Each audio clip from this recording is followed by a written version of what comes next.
Assalamualaikum warahmatullahi wabarakatuh. Perkenalkan, nama saya Dian Kartini dari kelompok 5, kelas pendidikan biologi C, jurusan biologi, Universitas Negeri Makassar. Di sini saya akan menjelaskan mengenai penuntun praktikum fisiologi hewan yang telah saya buat.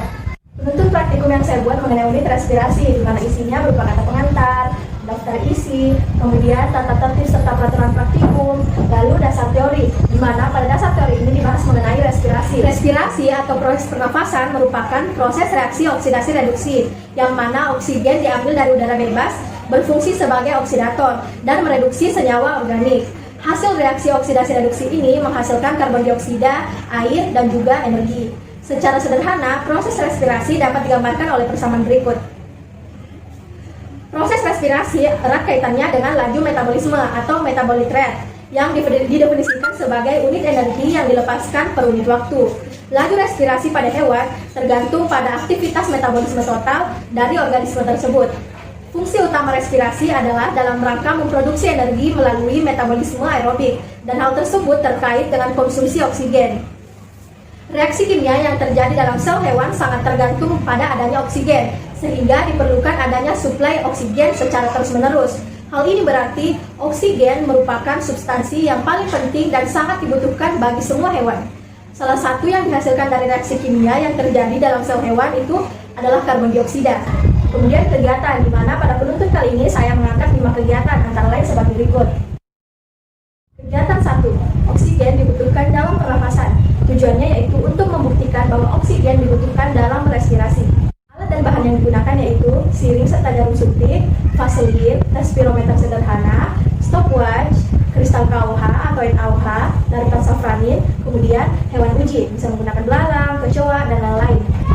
Cara kerjanya yang pertama yaitu kita timbang hewan uji yang akan kita gunakan dalam percobaan. Lalu kita ambil kristal KOH, kita bungkus menggunakan kapas, lalu kita masukkan ke dalam tabung respirometer. Kemudian kita ambil belalang yang besar terlebih dahulu, lalu kita masukkan ke dalam tabung respirometer, lalu kita tutup menggunakan tutup yang sudah tersambung dengan pipa berskala. Kemudian kita olesi sekelilingnya menggunakan vaselin agar tidak terjadi kebocoran. Lalu kita letakkan di tempatnya, di tempat yang rata. Kemudian kita ambil larutan eosin menggunakan siring serta jarum suntik.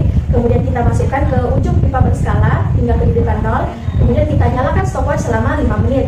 Lalu kita amati pergerakan larutan eosin setiap 1 menit. Setelah mengamati belalang pertama selama 5 menit, kemudian kita ulangi kegiatan tersebut pada belalang yang kecil.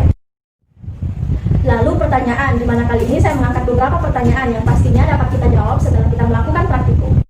2. Pernapasan menghasilkan CO2, di mana tujuannya yaitu untuk membuktikan bahwa pada proses pernapasan dihasilkan CO2 atau karbon dioksida. Alat dan bahan yang digunakan yaitu 2 buah gelas plastik transparan, 1 buah sedotan plastik, karet gelap, plastik bening, air suling, lalu air kapur gini. Kemudian cara kerjanya yang pertama itu kita larutkan kapur dengan air suling, kemudian kita diamkan semalaman hingga mengendap, lalu kita tuangkan ke gelas transparan A dan gelas transparan B. Kemudian kita tutup keduanya menggunakan plastik bening. Setelah itu kita masukkan sedotan plastik ke gelas transparan A, lalu kita atur stopwatch selama 5 menit.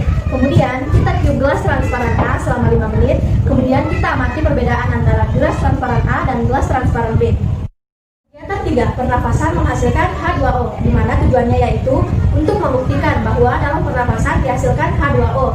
Alat yang digunakan yaitu cermin, lalu stopwatch. Cara kerjanya yaitu kita siapkan cermin yang bersih, kemudian kita hembuskan napas ke cermin tersebut. Lalu kita amati perbedaan antara cermin yang belum ditiup dan cermin yang sudah ditiup. Kegiatan 4, oksidasi jaringan, di mana tujuannya yaitu untuk membuktikan bahwa di dalam jaringan atau organ berlangsung proses oksidasi. Alat dan bahan yang digunakan yaitu siring serta jarum suntik, alat diseksi 1 set, stopwatch, metilen blue, NaCl, dan juga katak sawah.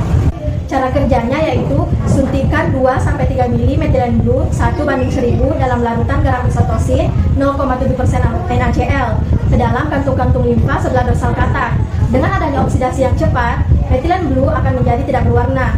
Setelah 30 menit, kemudian bunuhlah katak tersebut dan segeralah periksa jaringan dan organ, yaitu darah, otot, pankreas, hati, jantung, limfa, dan ginjal.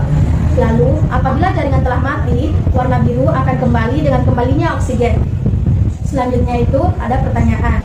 Kegiatan 5, permeabilitasi paru-paru terhadap gas. Tujuannya yaitu untuk mengetahui permeabilitas paru-paru terhadap gas.